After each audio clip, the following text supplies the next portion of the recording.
حافظ نسیم احمد صاحب، اب میں وہ الفاظ کہاں سے لاؤں یا وہ بات کہاں کروں؟ میرے پاس وہ الفاظ نہیں ہے کہ میں بیان کروں۔ اسی ادارے میں ایک وقت تھا کہ میں کتابیں لینے آیا تھا سر سے، اور انا للہ و انا الیہ راجعون۔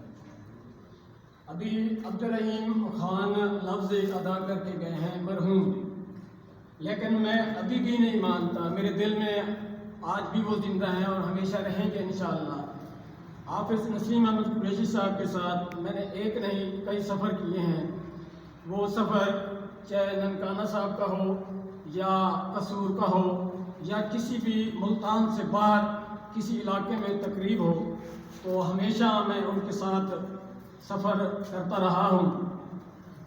میں نے جو ان سے سیکھا یا دیکھا، میری جب بھی ان کے چہرے پر نظر پڑتی تھی ہمیشہ مسکرا رہے ہوتے تھے، اور آج یہ جو تصویر یہاں پینا فلیکس پہ لگائی گئی ہے تو آپ اس کو بھی ذرا گہرائی سے دیکھیں تو بیٹھے مسکرا رہے ہیں۔ تو میرا دل نہیں مان رہا کہ سر نسیم احمد صاحب ہم میں نہیں ہیں۔ اللہ کرے وہ ہمارے دلوں میں ہمیشہ رہیں، اور انشاءاللہ باقیوں کا پتہ نہیں، میرے دل میں تو زندہ ہیں اور زندہ رہیں گے۔ اور جب یہ خبر، جیسے قاری محمد عبداللہ صاحب کہہ رہے تھے کہ خبر پہنچی، میں فیلڈ میں تھا، تو جب مجھے پتہ چلا فیس بک پر کہ حافظ صاحب اب ہم میں سے نہیں رہے،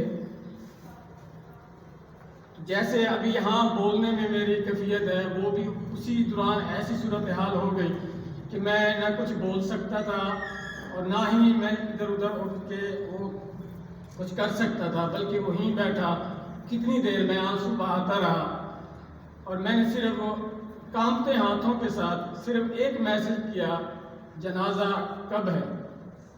تو یہ بھی میری قسمت میں شاید نہیں تھا کہ رات 8 بجے جنازہ تھا اور میں وہاں سے اپنے گاؤں سے یہاں نہیں آ سکتا تھا۔ بہرحال اللہ تعالیٰ ان کی مغفرت فرمائے۔